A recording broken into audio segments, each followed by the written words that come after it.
Today on an all-new Dr. Phil. How many people's identity have you stolen? A catfish exposed. You've stolen his identity as though you were him. Right. Their privacy violated. You're driving by their house, going to meet their family members. You are becoming a threat. Will all their questions We want to know why you're doing what you're doing and why our family. finally be answered? How'd you get the pictures from the inside of their house? Let's do it. Have a good show, everybody. Here we go. This is a safe place to talk about hard things. Stand by. We'll count you down. Today's going to be a changing day in your life. 5, 4. I am not giving up on you.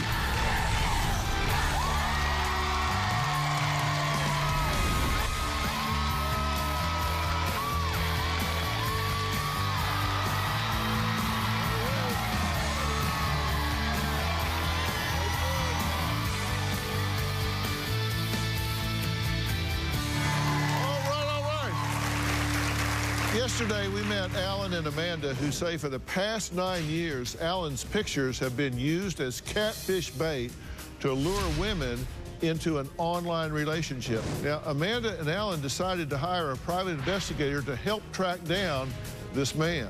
3 weeks ago, the PI discovered that the catfish, the one that was stealing the identity, wasn't a man at all, but a 24-year-old woman named Sarah.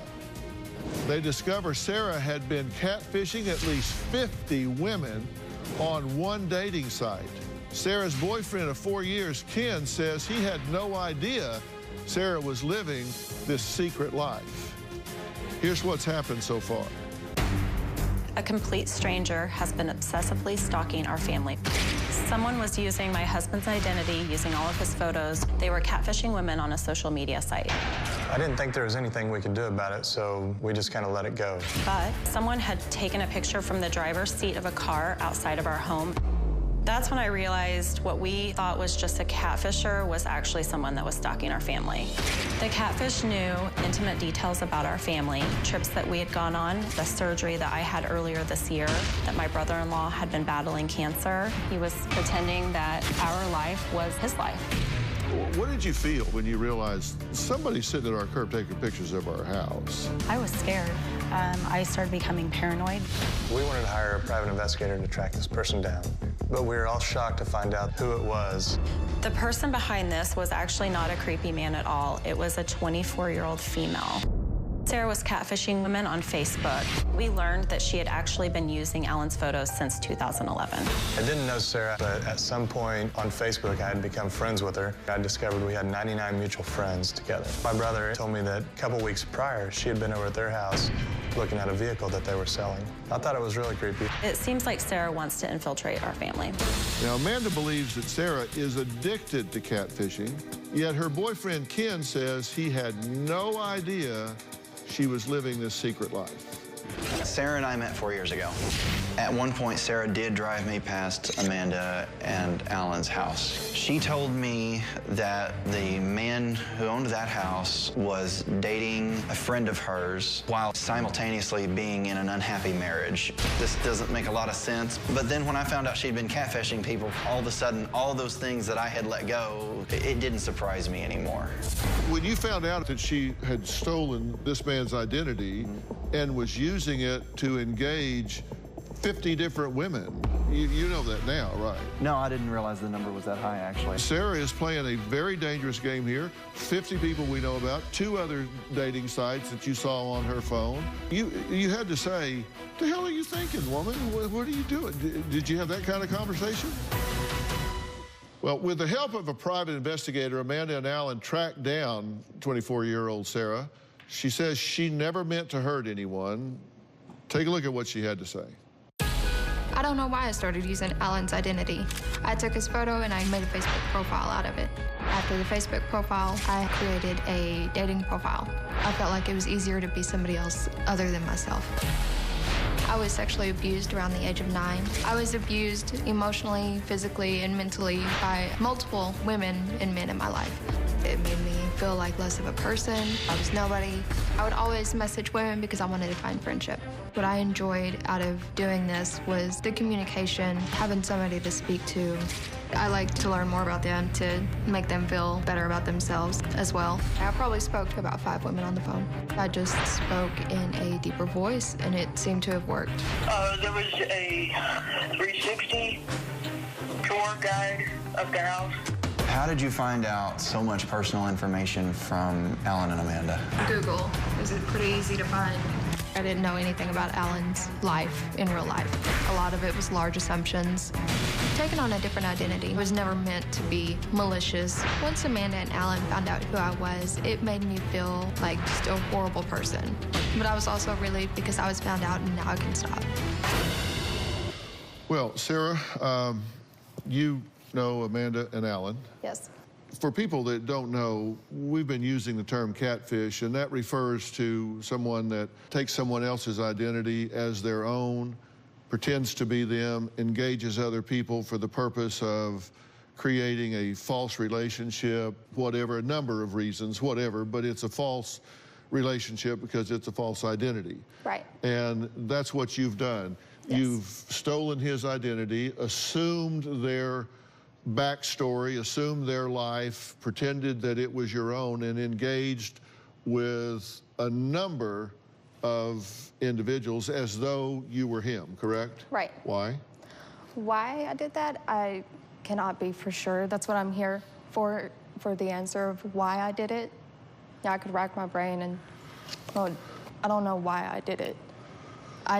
There was a void that was filled in this, and that's the best thing I can come up with is... Well, you say you were talking to 20 women, right? Right. It's actually been more than that across time, correct? Right. Some of these relationships that you talked to him about got pretty involved, right? Right. And how do you think those people feel when they find out that it's not real, when you just disappear one day? Not good. I can't imagine that they feel good about it. How do you think these people feel when they find out that you've been using their identity, their story, their background, and using it to exploit other people and exploit them emotionally? Really not good. I can't understand their feeling. I wish I could, so that I can understand better, but I do know that it's nothing, it's not good. Well, here's an example of what you've said to someone as Alan. You're gorgeous, beautiful smile. I enjoyed reading your profile. I'm hanging out with my babies today. The victim says, I think you and I have crossed paths before. And at that time, you had baby, singular. You say, whoa, you caught me off guard. I was talking about my girl and dog. I remember chatting with you now. Good memory. Was it because I wasn't divorced at the time that you didn't want to continue talking? Did you get caught? Mm-hmm. What do you think while you're actually typing this? Take me through the moment that you pick somebody out and start typing to them. What goes through your head at that moment? I'm not myself. When I'm doing that, I'm not me. Mm-hmm. And who are you then? What are you saying to yourself? See, I'm not good enough. I was never a person. I was always non-existent. But you have a relationship in the real world. Yes. So is he not good enough to fill your needs? He is. Does he not validate you enough? I just never felt like I was good enough for him. Well, here's what you told a victim as Alan regarding Amanda. You said, Amanda is still very much part of my life because she's the mother of my children. Mm-hmm. She's very close with my family. She was in my brother's wedding. We're not apart. We're not together. Mm-hmm. You were explaining Amanda away. Right. Because she's in some of the pictures and right. all. Did you think about how this would make them feel? I didn't. You didn't think about how it would make the victims feel. Right. Well, coming up, we're going to hear from one of Sarah's victims who says she's still heartbroken because she fell in love. We'll be right back.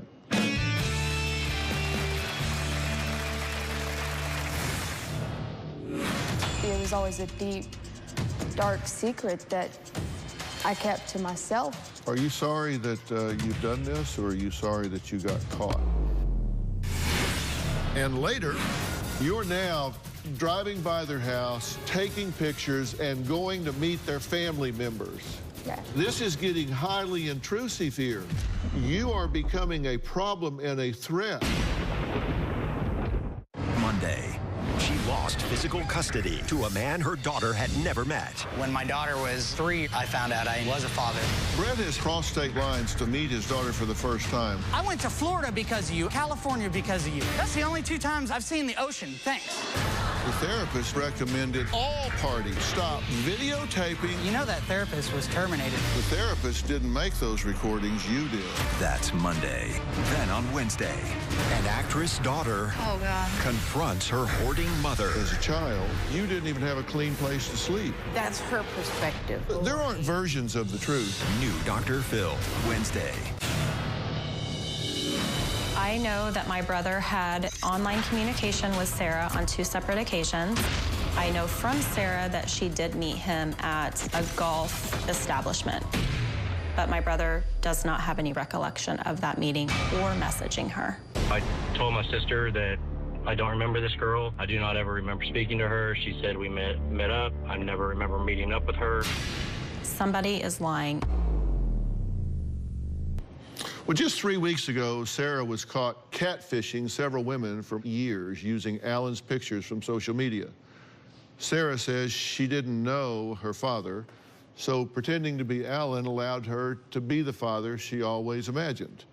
Sarah more than just took the name Alan, she really hijacked your life and every aspect of it. Here is one of Sarah's collages that she put together of Alan. This is what she built up. All of these pictures, this is just kind of a highlight reel of your life, right? And you put all of these together. This is a lot of work that goes into pulling all these together, right? Yeah. And what was your desired effect in putting all these together? What was it you wanted the effect to be when you presented all this to one of your victims? That there's no question that I'm somebody else. Okay, you wanted them to go for it hook, line, and sinker, right? You wanted them all in. You wanted them committed, heart and soul. You wanted them to believe it's you, that you are Alan, and commit to the relationship. That was my intention. Commit their heart to the relationship. What'd you think about your relationship here? Did you think that he would ever find out about this? Oh, I always knew it was wrong. I knew it was bad. How do you feel about the fact that he knows about it now? Along with anybody that knows it, I'm extremely embarrassed and ashamed and, you know, not worthy of him or his time with me now. I am happy he knows because it's completely open, and maybe he can help me cope with it and become stronger with it. I wouldn't have anybody else by my side rather than him. He's been a trooper through it all. Why is it wrong? Why is it? It's not right. It's not right having someone else's identity. Well, I know it's not right, but I'm waiting for you to tell me why it's wrong. Why it's wrong? It's wrong to hurt people the way I have. So how does somebody feel when you've gotten them to go all in, fall in love with who they think you are, and then find out that it's all a scam? What does that do to them? I imagine it doesn't do anything good for them. I imagine that it hurts. It's something that I didn't think about when I was doing it. and I can't imagine the pain or the hurt that they're feeling waiting for somebody to come around that's not. Are you sorry that you've done this, or are you sorry that you got caught? I am extremely sorry that I've done this. I've always been sorry that I've done this. I've never enjoyed it. I've never liked that I did this. It was always a deep, dark secret that I kept to myself because I knew it was wrong. I felt bad. I am sorry. I'm not sorry that I got caught because I needed to get caught. Well, here's a statement from one of Sarah's victims. This person entered my life at a vulnerable time. A long-term marriage had just ended, and I liked the attention. He seemed to know everything about Alan and provided lots of pictures. This gave me a false sense of security. I was invited to go on several events, dates, including a fishing event, but he always canceled last minute. I just kept hoping this was real. He absorbed months of my time and attention. This charade needs to stop. It's emotionally scarring. How do you feel about that? I feel absolutely horrible. I am ashamed of myself. Well, I've got a few questions for you after the break. You know, there are some questions to which there are obvious socially desirable answers, and then there are some questions that do have right answers, but they're not obvious. Okay. I have a few of those when we come back.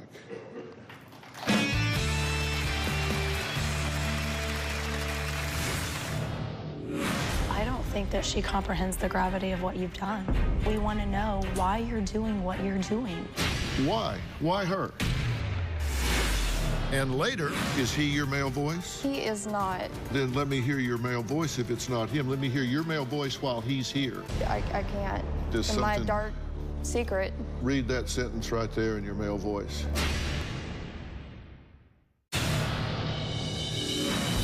Coming from a catfish herself, to make sure you aren't being catfished, it is very important to not friend anybody that you don't know. I definitely wouldn't do online dating. I'd want to meet in person after a certain time. I would want to do a background check. Just make sure you're careful. Sarah says catfishing made her feel like a better person because being someone else is better than being her. I have some questions I'm going to ask in just a minute. What do you think about what you're hearing from her so far? I don't think that she comprehends the gravity of what you've done to our family and to these victims. We want you to get help, but we want to know why you're doing what you're doing and why our family. Well, she's been focused on you since 2011. Right. So we're talking 7, 8 years here. Right. Why? Why her? Because we have a post all the way back to December 16th of 2011. I know you don't know me, but I'm a fan. I have only heard great things about you and what you do. I want to be a chiropractor and physical therapist when I get out of high school. I'd love to be your friend on here if you don't mind. Oh, and you're very pretty, and I think I kind of sound like a creeper. Yeah. Prophetic. Yeah. You just found that post, right? I just found it, and I actually discovered I had blocked you.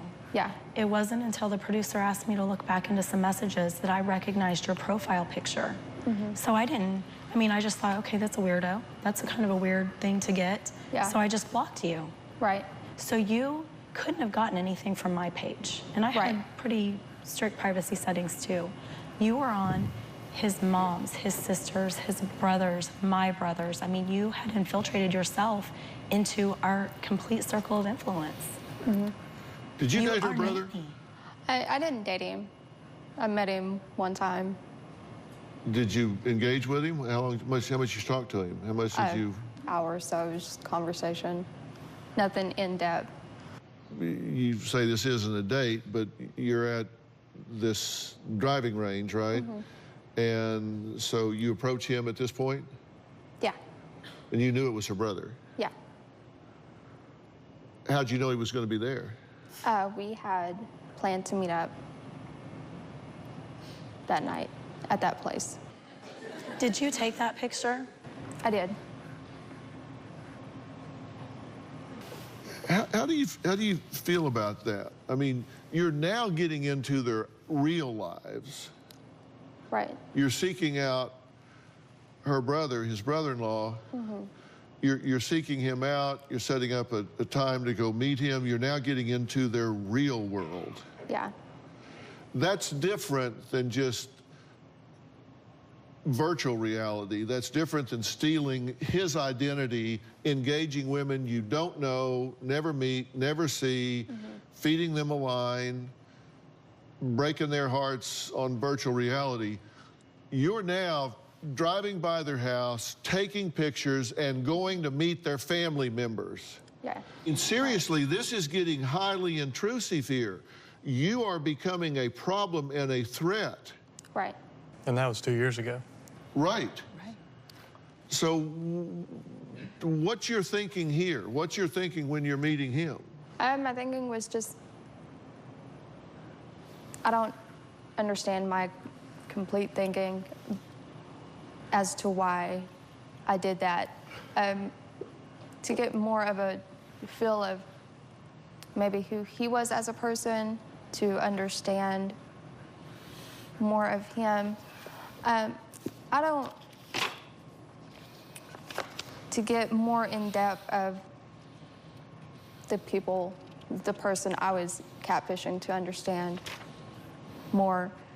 But when it came down to it, I never got in depth. I never went further than, I can't say I never went further than, because I went too far. And how'd you get the pictures from the inside of their house?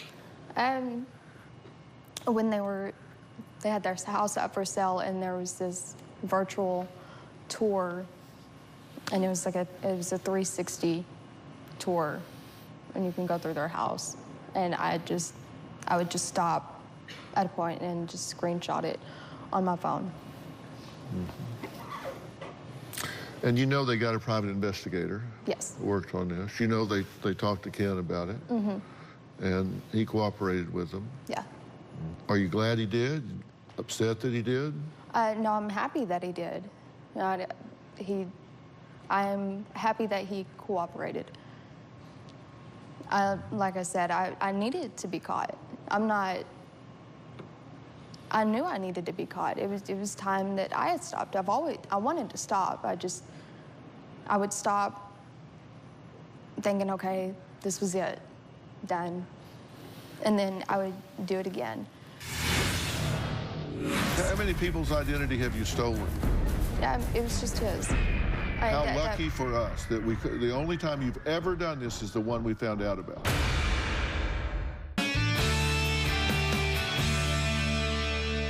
You said in one of your interviews that when you talked to these people, they felt better about themselves after you talked to them, like you were doing a service. I did say that I never felt it as a service. Well, what did you mean? You pump them up. They feel better about themselves afterwards. Right. I'm trying to figure out if your thinking is that distorted and that delusional that you can gaslight somebody and tell them all of these nice things about themselves and then absolutely gut them emotionally when you lead them to the precipice, lead them to the threshold, and then abandon them at the last minute, where they think somebody that thinks they're wonderful and builds them up with all these expectations and then just doesn't show up because they're not real. Right. I mean, I'm trying to figure out whether you're just naive or you're that delusional in your thinking because you aren't real. Yeah. And they're going to find out I was a sucker. I believed all of that stuff from somebody, and they aren't real. There was never that person. I was a fool. I'm betrayed. I've been led to the slaughter here emotionally by this person. Right. But yet when you're talking now, you say, well, when I talked to them, they always felt better about themselves afterwards, so, you know, it was okay. I mean, I don't say it nonchalantly. Well, actually, you did. Well, I don't mean to. I'm just trying to be straightforward and honest with what's going on in my brain, with what's, I don't know. I wish I knew. I wish I never started this. I wish I had never done this. How many people's identity have you stolen? It was just his. Oh, just his. The only one that we know about's the only one you've ever done. Right. How lucky for us that the only time you've ever done this is the one we found out about. Yes. 6, 7 years, those, I never had any need to use anybody else. What about these other 2 dating sites that are on your phone? There are 3 dating sites, the one that you were doing this one on, and then there are 2 other apps on your phone besides this one. That was just me. That was just you actually going on there as yourself? Yeah. I've seen her on, I saw her on 3 different ones at least, so I can't deny that that's accurate, but I don't know. Yeah. I mean, I know for a fact that... That was okay with you? No, we were in our off phase. Of course, it wasn't okay with me, but at the same time, I can't control her when we're not... I can't control her, period, but when we're in a relationship, I would like to think that she's not on there doing that, but I never caught her doing that when we were in a relationship. And how do you speak in this male voice? Because we're trying to determine whether he's in on this or he's not. Well, is he your male voice? He is not.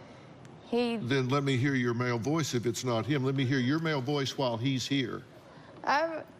It's really embarrassing, and I wish I could do it, but I probably wouldn't. Well, take a stab. Because I want to hear it while he's here. Oh, okay. I'm really trying to pull it out, but I can't. It was just something I did in my bedroom. Just my dark secret that I never shared. Just read that sentence right there in your male voice. Read it in your regular voice and then read it in your male voice. Okay, I'll try. Denzel and Dr. Phil introduced new erectile dysfunction cure. Big Pharma's upset. Okay.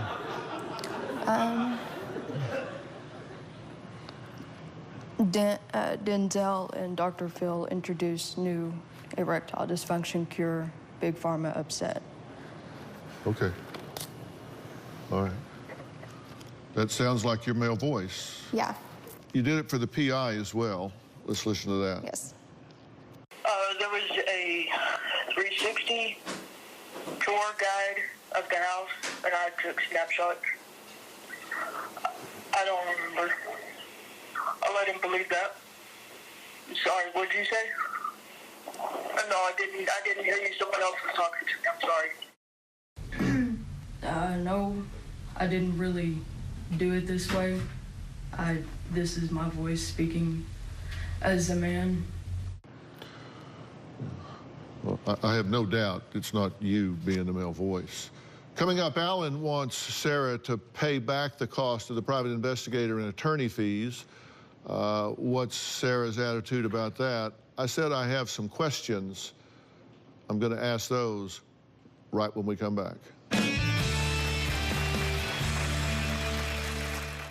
Monday on an all-new Dr. Phil, a bitter custody battle. The therapist recommended all parties stop videotaping. You know that therapist was terminated. The therapist didn't make those recordings, you did. New Dr. Phil, Monday.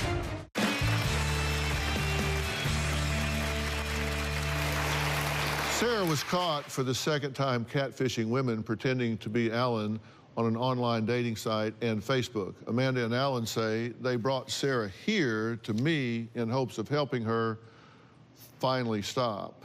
And I'm very focused on that right now. And I said I had some questions.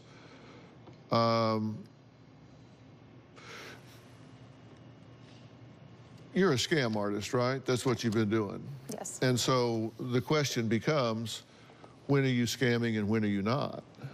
And y'all are curious how sincere she is right now, right? What's your thought right now? I think it's all honestly. I mean, I don't believe any of it.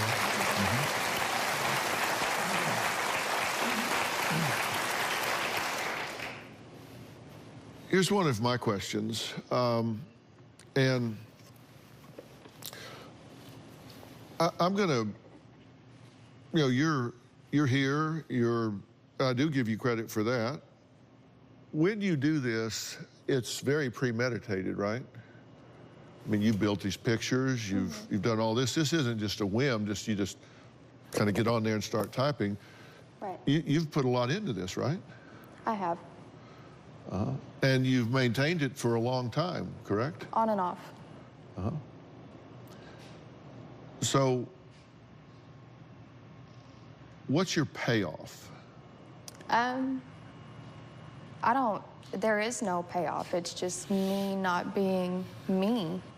I guess the payoff is me being somebody else and not myself. Well, what's the payoff to that? And let me just be very clear. There is a payoff. We don't do things if there's not a payoff. You're getting a payoff. I just want to know if you'll tell us what it is. Just me being somebody else. Me being What's the payoff in being someone else? Someone that is confident, someone that is successful, someone that is good looking, someone that has a family. That's what that is for me. I can't imagine their distress and I can't imagine their pain. I can say that it's not good, it's not healthy, I can't be, I wish I was in their shoes to feel their pain and to understand it. I know it, and I know the right words are not coming out, but I can't feel how you guys are feeling. It wasn't nice. I'm sure you guys went through a lot of distress and a lot of pain through this, and when I was doing what I was doing, I didn't realize that. It's not that I didn't want to. It's not that I enjoyed doing what I did or had fun doing it at all, by any means. I never meant any harm. I never thought about it as any harm because I never meant any, and I'm just rambling, and I wish I could say exactly how I feel. All you did was ramble for an hour and a half when we met you at the PI's office, and it's the same crap that's going on here. I mean, it's... Would you like to know why that is? I would love to, yeah. You've heard no real sense of remorse come out of her because she doesn't feel that. This makes a whole lot of sense.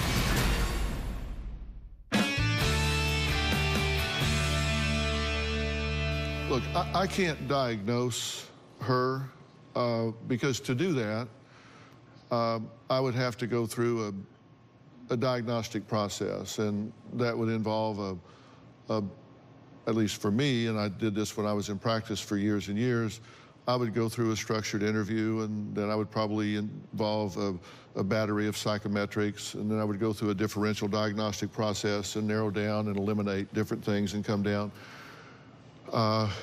But I can tell you what would be on my short list of what I would consider, because there are some real telltale signs here.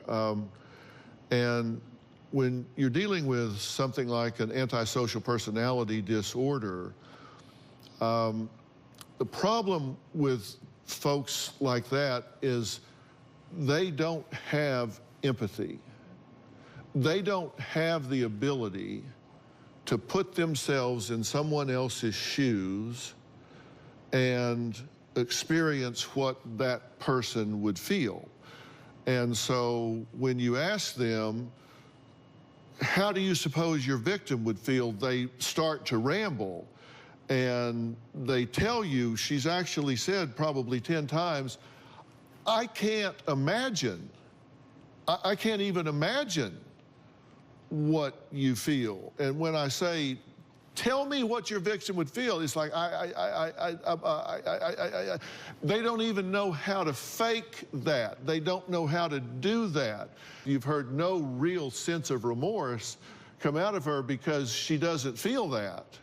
And you're right, when she wrote the apology, there was no real remorse in the apology because I don't think she knows how to really feel remorse, and she doesn't know how to empathetically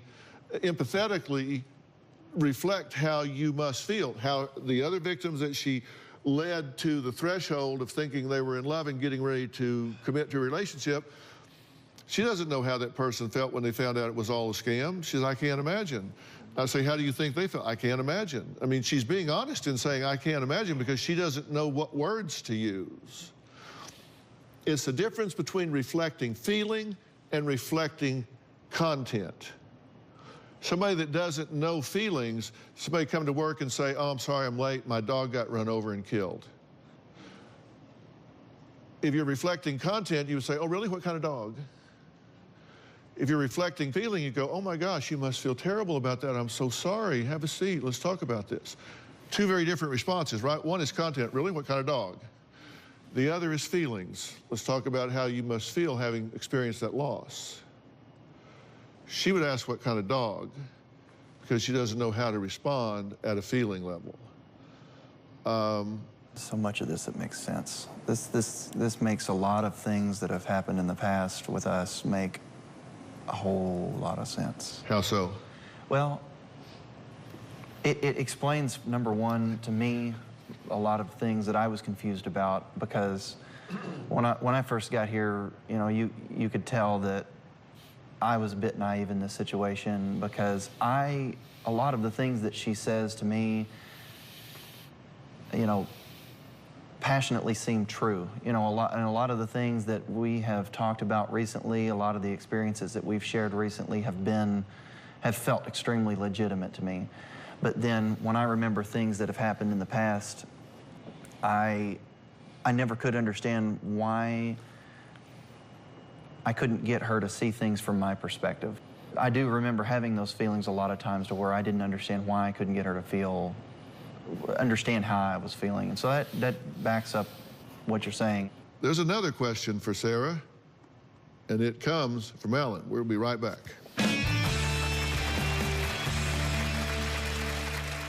So, Alan, you've spent a lot of money unraveling this. Conservatively, you're out of pocket like $7,000, which is a very conservative number. You want that paid back. Yeah, I think it's only fair that she'd pay us back for having to track her down and deal with all this crap. What do you say about that? I definitely deserve that. Completely. Why did y'all decide to come here instead of prosecute? I think that she really needs help. I heard your pain in your voice when we met with you. I know he did too. We really do want the best for you. They do want you to pay this money back at whatever rate you can. If it takes forever plus a day, you want her to be accountable at least to that extent, correct? Yeah, I think that's fair. I think it is fair as well. And you agree to that? Completely. They were gracious enough to bring you here to get you some help. And I'm telling you, I do think you're broken. I think that you're trying to say whatever you need to say to get out of serious trouble with these people and otherwise. I get that.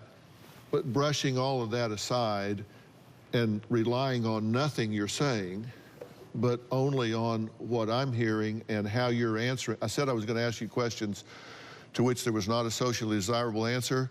I did. I asked you to answer some questions that required empathy, warmth, and genuineness, and you were unable to display any of the three. I think you have experienced trauma in your life.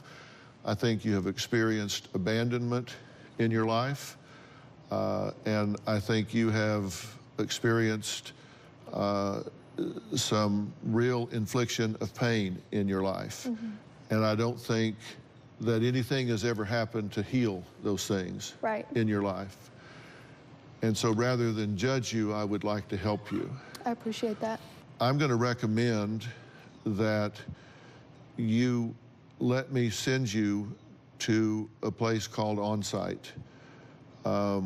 On-Site is a worldwide leader in intensive workshops and very customized treatment protocols for people that have suffered emotional trauma in their lives, and it'll make a big difference in your life, and you will be forever indebted to these people for making that available to you instead of jail. Definitely. And I'll make those arrangements for you, and for once in your life, somebody will reach out to you instead of slapping you down. That'd be great. Fair enough. I want to thank my guests today for sharing their story, and a special thanks to Miles Adcox and On-Site for offering to help Sarah. For more information about today's show, you can log on to drphil.com. We'll see you next time.